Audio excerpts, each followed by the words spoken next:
Hello, everyone. Welcome to another edition of the Ohio Guys here. My name is Christian Ocampo, and today I'm joined by a new guest here, a Chicago local here. We have Daphne Nitsuga. Hi, hello, Daphne. Hello. Hi. It's good to have you here. Happy to talk to a fellow Chicagoan or fellow Illinoisan. So I'm happy to finally get this opportunity to have you here for this your first ever interview. Oh, thank you. Thank you for having me. I'm excited.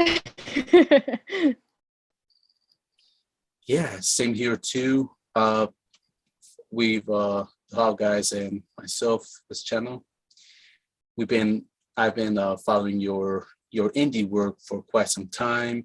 I know you've been very excited for some announcements whenever a new title gets announced. So I'm excited to talk about them. Yeah, of course. So to kind of get us started on this interview, why don't you tell us what is it like working in the indie scene today? It's pretty fun. It's funny because I feel like the indie scene is everybody. There's like a huge range of people, ranging from people who are just started to people who have been doing this for several years, and it's just a really uplifting community. Everyone's just trying to help each other out, tag each other in casting calls, send each other casting calls, and all this stuff. And just like whenever people announce the roles, everybody just gets so excited, and it's like, oh, it's like Christmas, but like every day because everybody's announcing stuff. So it's a really very, very warm and fuzzy community, I would say. Um, it's fun. At first, I thought it was a little intimidating because I'm like, oh gosh, there's other voice actors and they're all around the world. But once I kind of got into it and started actually like talking to people, everybody's really nice. So it's fun. It's a good space to be in, and I very much enjoy the indie community. So yeah. It definitely is a very welcoming scene to be part of, a great community. It's very different and very helpful for newcomers who want to dabble their hands in indie work, indie projects.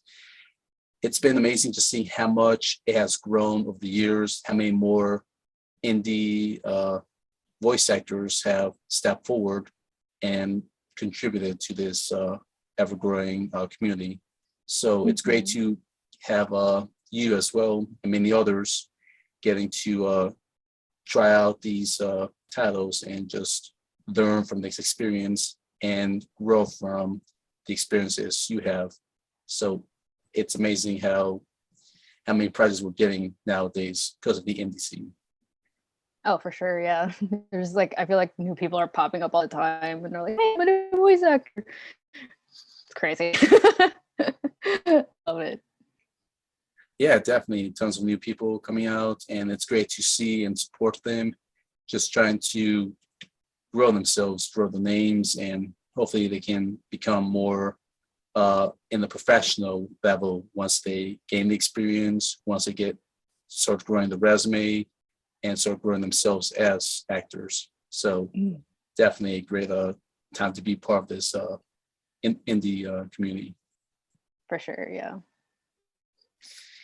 So during your time in the indie scene, I want you to tell us, what is your favorite project you got to work on? Oh, I have to pick one. Okay. I guess if I had to pick a favorite project so far that I worked on that I can talk about, I would say Henchman Story. It was really fun.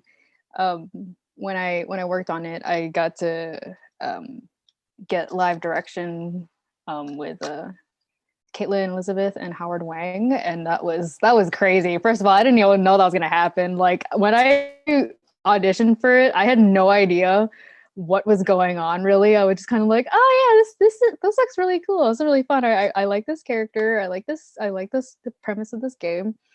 And then like I typically in the indie scene, you record your lines and then you send it to a director. but I think they let us know ahead of time that we were getting live direction, and I'm like, oh, okay, yeah, I can work with live direction. I've done that before. But to like work with like people in the industry that I like kind of like knew, it was so hard to I was just so excited to work on it that like I think when I did get was like right before I was in the booth, I was like, oh my god, is this real? Am I about to get struck by lightning right now? Like there's this no way this is happening. um but recording for it was really fun. Like Howard and Caitlin are so funny, so amazing. And yeah, to date, probably one of my favorite projects that I worked on. I don't want to say too much because the game comes out in like, well, I don't know when this podcast is coming up, but the game's coming out on the 14th. So it's not out yet, and I don't want to spoil anything. So if it hasn't come out yet, please look forward to it. If it has come out yet, oh my god, get on it, please. It's so great. Shameless plug, but you know. No worries. Plugs are always good. Yeah. Always glad to have these interviews to plug in any current titles or any titles that are about to come out. So yes, when this interview does go up, most likely the Henchman story will already be available for people out there. Oh, sweet. Yeah. Yeah, so I'm very glad you have this passion for it, which we'll talk more about it once we get into it. To kind of start us off in some of your work you've done during your time in this community, I want you to tell us what was it like working on the Archmage Legacy? The Archmage Legacy was pretty insane to work on actually, because it's a project that's been spanning a couple of years. So it started out as an audio drama, and then it slowly became a visual novel over the span of I think like 1.5 to 2 years. So just to kind of see it grow from like, you know, just us being pictures, like a still picture with like a story playing in the background, to actually seeing like emotes of our characters, to at one point we actually got we were working with a animation company that was able to make like a 1-minute preview of Archmage Legacy. So for it to go from audio drama to animated preview was insane, just the amount of growth. And I was really fortunate to be a part of it from the very beginning.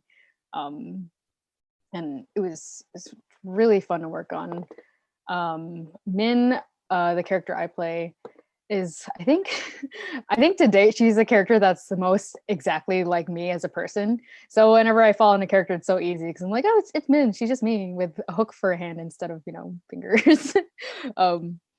And she has changed a couple of times over the years, but overall she still kind of stays within my spectrum, which is just funny how that turns out. I don't think that happened on purpose, but yeah. So it's crazy, that project, to see it grow just so fast over the past couple of years, and see it get so much support, to see where it is now. So it's really exciting. I really liked working on the Archmage Legacy. Your character having that hook hand, it's funny.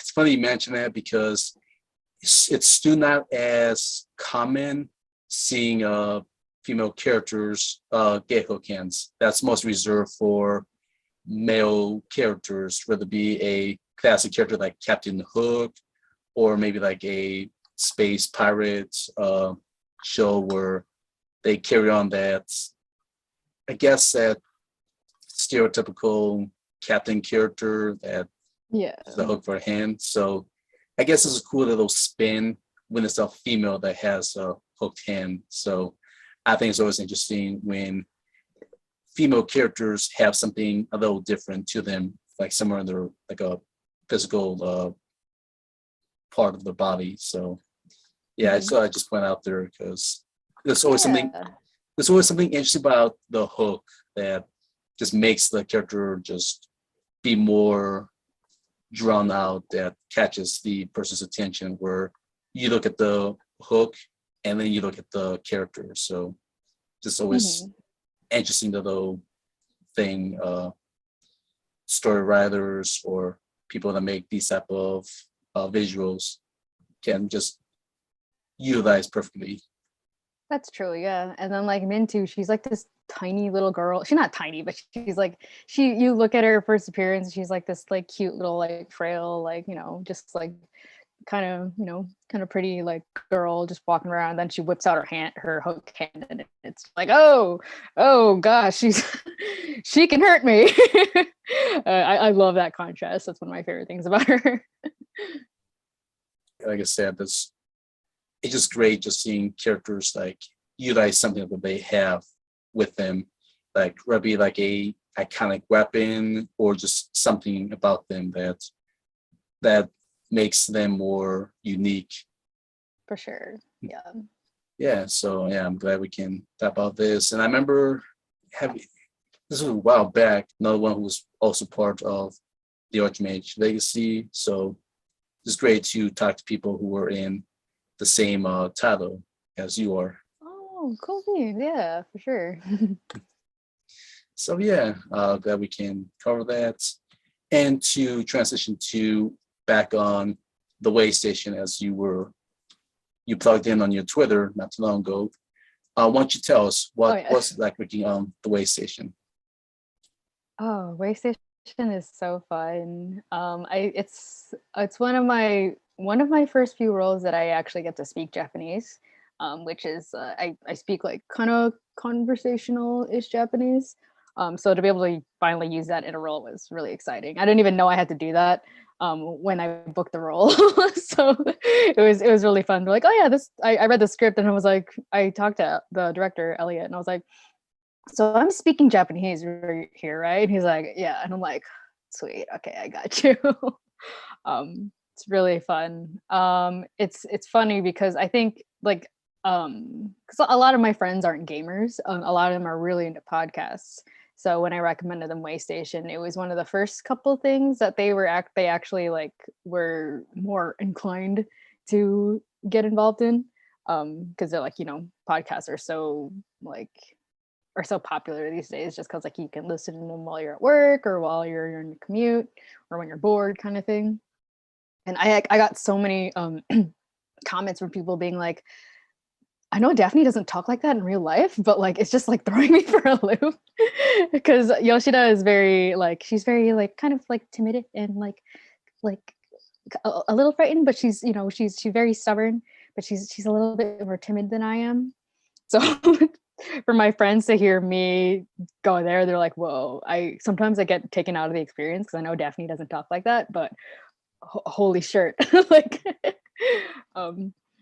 but it's fun. I really like it.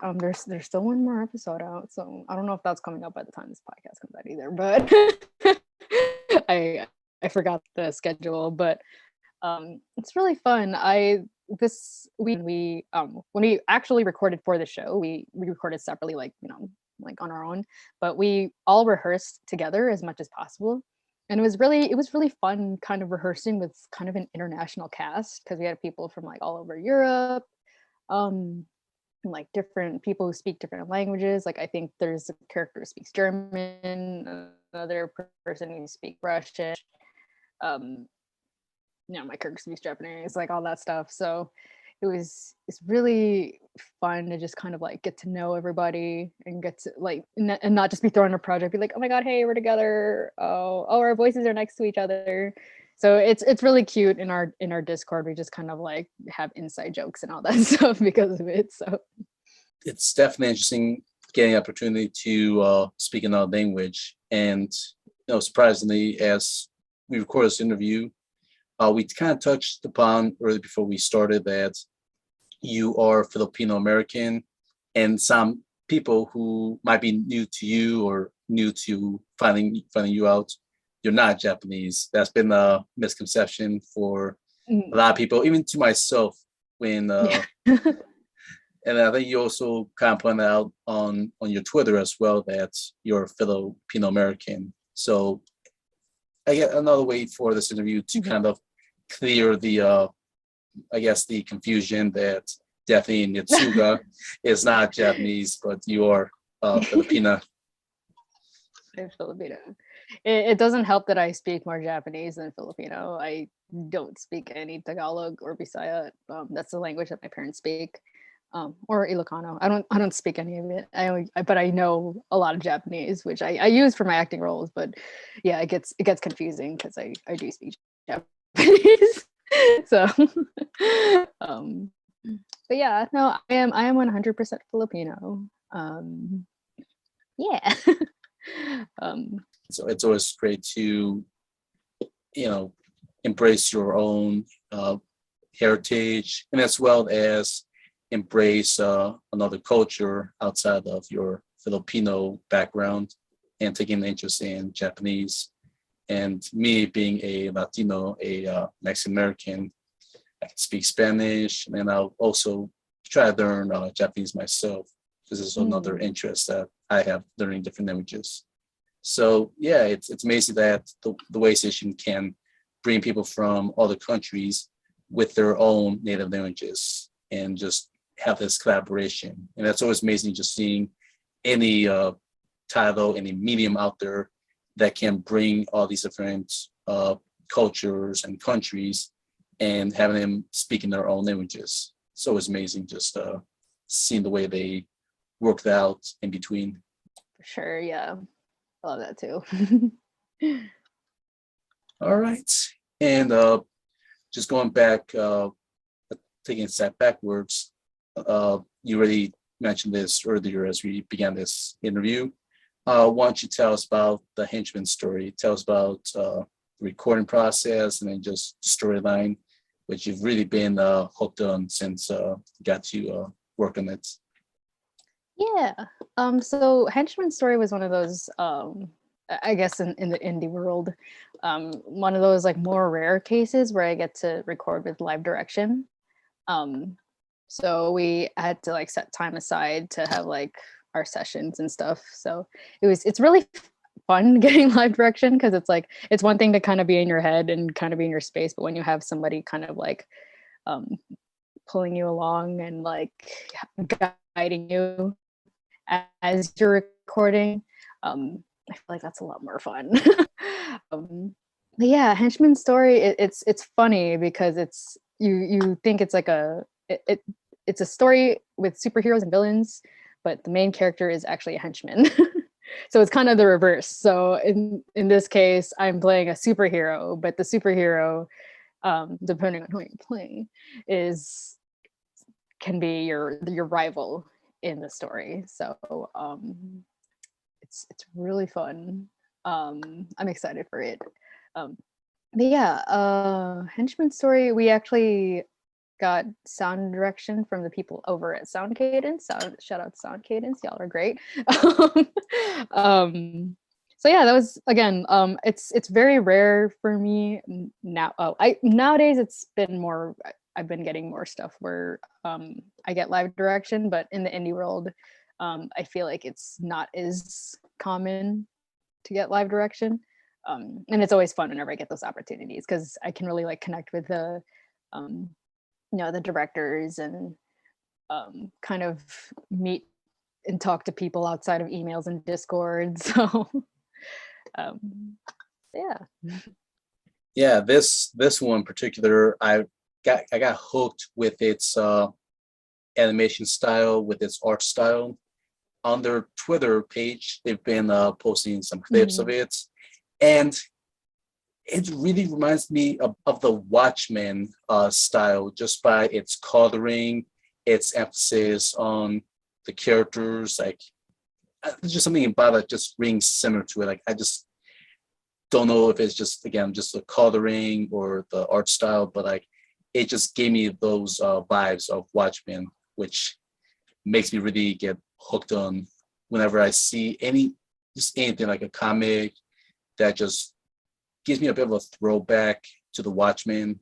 It instantly gets me hooked on. So Yeah. I'm not sure that's the direction that the creators were going for, but if it was not intentional, I tip my hat just for them having something that can just ring similar to an iconic comic like The Watchmen. Right. Yeah. I think I think that's what I like about it too. It's so unique. It's very like comic booky. Because I think maybe for me, I'm used to playing like Japanese visual novels, so I'm very used to like very anime, very I'm like dating sim kind of thing. But a Henchman Story, yeah, it's very unique. I think that's one of the things I love about it the most. And it's funny too because the character I play, Miss Dynamo, is like physically the complete opposite of me. So she's like tall, muscular, like really like strong physically. I'm like 5 feet tall, like 100 pounds. So I'm just kind of like, what's up, guys? So it's fun getting into her character because she's similar to me, but also so different that like it's so fun to just like be a different person. um but yeah, like we have some similarities in that sometimes the only way we solve our problems is punching things. So um I love that about her, and I hope everybody likes her. I don't know, I'm excited for this game to come out. So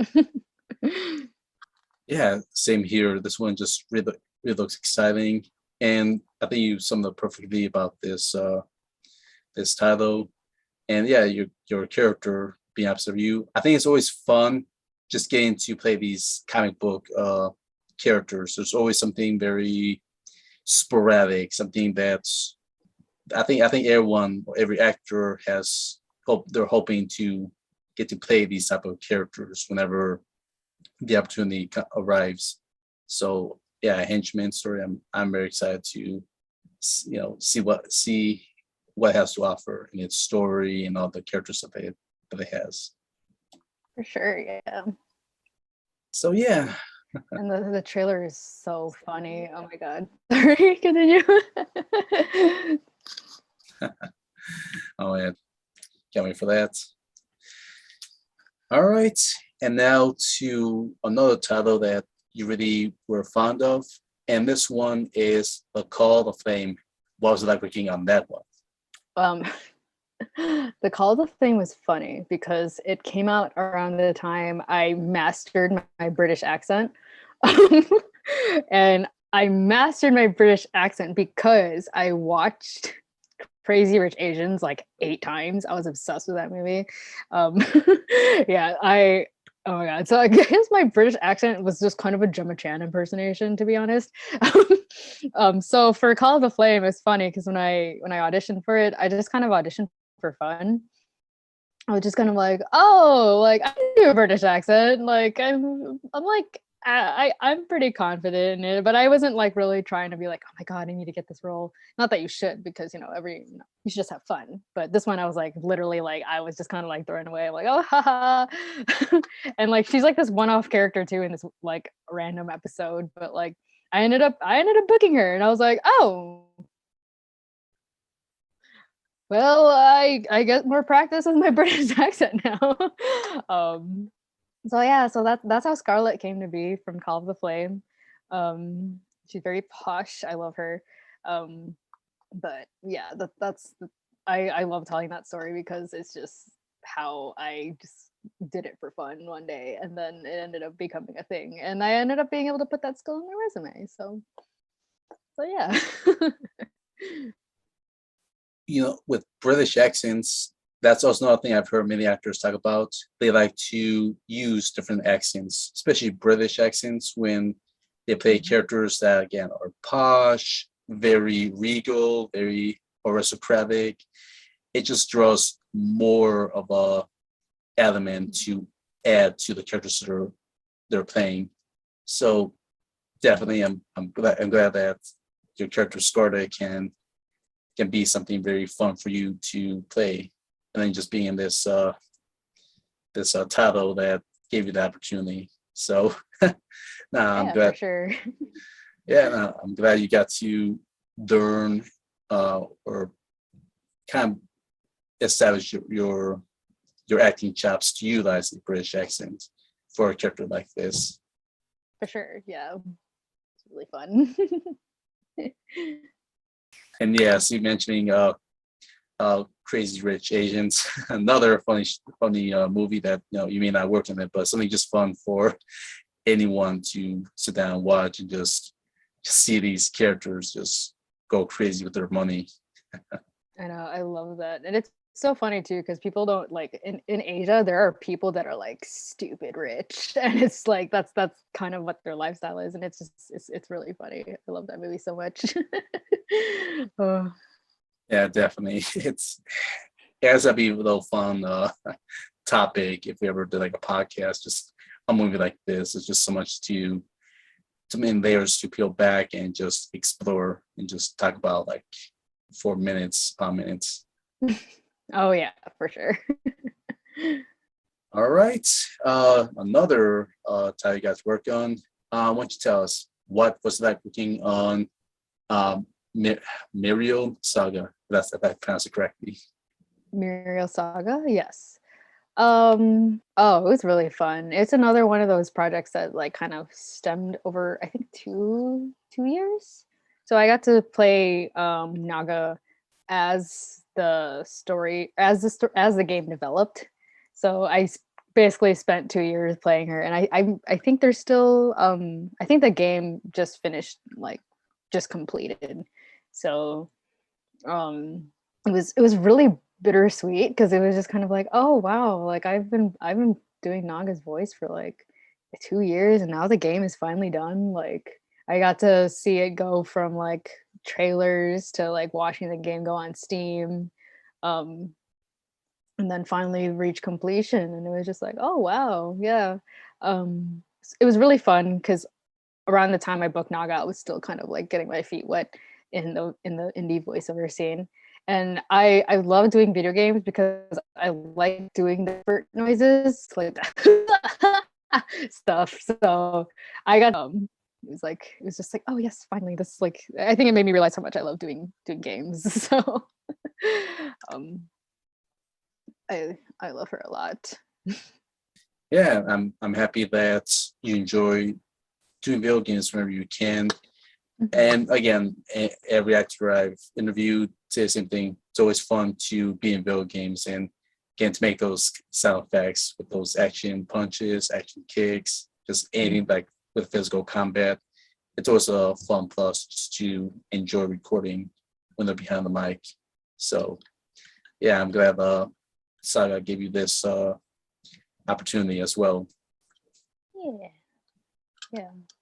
And I think that's like kind of what I'm realizing is like kind of the beauty of the indie industry, I guess, if you want to call it, because sometimes they'll like release games like little by little instead of all at once. So you just kind of slowly see like this project that you're just like, oh yeah, like F it, why not? Let me just be in this project for fun, and then you just see it grow into this huge thing, and it's just like, wow, I was part of that journey. It's really nice. So yeah. Yeah, always fun to just be part of this indie scene or indie industry. Just so many of these Mhm. amazing titles that come out that really explore its stories and really helps actors just again, as we mentioned before, just learning and branching out different ways. And every title teaches an actor like a different skill or just different way to utilize that acting skill, as Muriel did. Absolutely. Mhm. So to kind of come to, well, I can't just finish up like stuff you've done so far. Why don't you tell us what was it like working on Caffeine, Victoria's Legacy? Oh my god, it's it's funny because when I auditioned for Caffeine, I'm not sure if you've played it or if anybody who's been watching has ever played it, but all the characters are English, um, so they all have like accents. And then I auditioned for Ocean with an American accent. So I auditioned for her, and then after a bit, we started, everybody, we're starting to like sort things together, and then we start recording.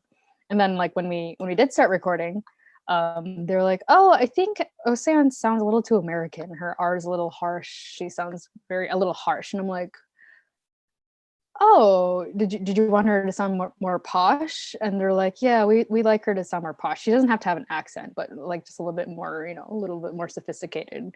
And this was around the time that Call of the Flame, I had just like recorded for it. So in my brain, I'm like, I can do British accent. So I was like, wait, if you guys need a British accent, I got you. Like I can do this. So um recorded ended up recording this character completely different with a completely different attitude for my audition, which is funny. That I just happened to master a British accent around the time we started recording. Um, I would say though, since doing a British accent is not my natural speaking accent, it was very difficult because there were certain words I had to pronounce a certain way. There were times where I did have to re-record some lines because I mispronounced them. Like I'd used an Australian accent for some reason or something, or it just wouldn't sound right. So it was interesting to just learn like the particulars of doing like a I don't know what I would say foreign accent, but like a different dialect. That was also it's really fun because it's a game about coffee. I love coffee, so it was just perfect that the stars aligned and I got to be in a game about coffee, and to be this character Ocean, who's very very angry, kind of tsundere kind of vibes. But I love her, and I did learn a lot from this project. It was funny because when I was recording for it, I had like a little tab on my Google Chrome for British pronunciations. And every time I didn't know how to pronounce a word, I would type it in and be like, okay, that's how you say it. And then record the line again. But yeah, it was fun. That's very interesting. Just a game based about coffee. I've seen shows that do type about coffee, but I don't think I myself have come across a game that is based on coffee or type about coffee. So another interesting spin that a creator or game would use coffee in this manner. So yeah, no wonder that it's called caffeine. Yeah. So yeah, and Yeah, again, it was very fun. I learned a lot about coffee. Yeah, I learned a lot about coffee during this role. I also, yeah, oh no, yeah, I'll never look at coffee the same way again. It's not just some random drink now. So give us a try. And yes, I also enjoy some coffee. Nothing bitter, nothing too hard, but like something in the middle where it'd be soothing to the taste. That's my type of coffee I like to drink. oh, nice. Yeah, I did not know until this game that drinking coffee with milk is a cardinal sin, which I was like, okay, all right, Ocean, you can have your coffee however you want. I'll do cardinal sins every day. Yeah, definitely. Just so many ways to drink coffee and so many ways to get badgered if you don't drink it like the person next to you. Oh yeah, for sure. All right, now it's time for a funny question I like to ask everyone. If you could be any character you have played in real life, who will you be? And you can mix and match. Ooh. Ooh. Hmm. Oh, I don't. Let me think. Well, I think Ocean is a strong candidate just because of her like access to coffee. Like I think somewhere in the back of my mind, I would love to be like a barista in a steampunk world, and that's exactly what she is.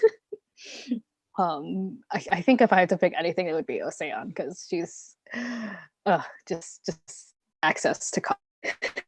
And then like maybe throw some Miss Dynamo in there because she's a superhero. She's like super strong. She can fly and stuff. I think everybody wants superpowers, so I think I too would like to have some of that aspect sprinkled onto me. So just turn me into like a Shimbo barista in a steampunk world who has superpowers, and I'm set.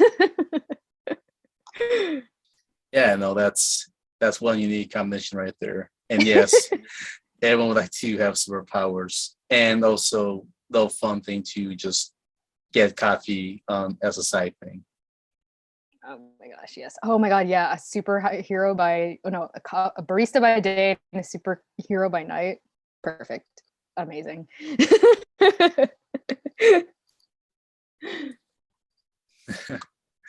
All right. And is there anything coming out that you can talk about or anything you want to plug in at this time?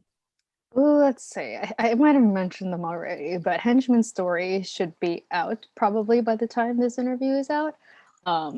Really excited for that. I've been looking forward to it for I think almost a year now that I think about it. Um, Ever since I was allowed to announce my role. But yeah, that's coming out very soon. The Way Station is on right now on all podcast platforms. So I believe Spotify, Google Podcasts, Apple Podcasts, and I think YouTube too. I don't remember because I don't really use YouTube for podcasts, but I think it's up on there. But yes, that's up on there. It's the final episode should be out in the next week or so. So look out for that. And that's all I can talk about. But yeah. All right. Yeah, definitely be keeping out for any more stuff that gets announced as time goes on. And yes, for anyone watching this interview, by the time it is up on the YouTube channel, they can check out Henchman Story and check out the Way Station. Yeah, for sure. All right. And then to kind of close things off here, why don't you tell us, is there any Facebook, Twitter, Instagram, Discord, or any other social media platform for fans to contact you at? I am most active on Twitter. My Twitter handle is at the only Nitsuga. So the only me, Nitsuga. I'm most active on there, and I do use Instagram every now and again. My Instagram is just at Daphne Nitsuga. It's my first name, last name smashed together. Yeah, those are the only ones I'm really active on. So if you want to hit me up on there, I mainly fangirl and post memes and play Genshin and post Genshin memes and maybe sometimes shit post Genshin, but it's not as frequent. All right. Well, thank you, Daphne, for coming here for your very first interview. I'm very glad that we got this interview done. Very excited that we finally got to meet and talk about all these amazing titles you got to work on. So thank you for making this all possible. Of course, thank you for having me. I had fun talking about all my little fun stories. So yeah, and I was glad to listen to them. This is really fun, and I really appreciate you making the time. Yeah, of course. No worries. All right, and thank you to our viewers here for tuning in for this episode of the Ohio Guys. Thank you all, and we'll be seeing you in the next video. Bye, everyone. Bye.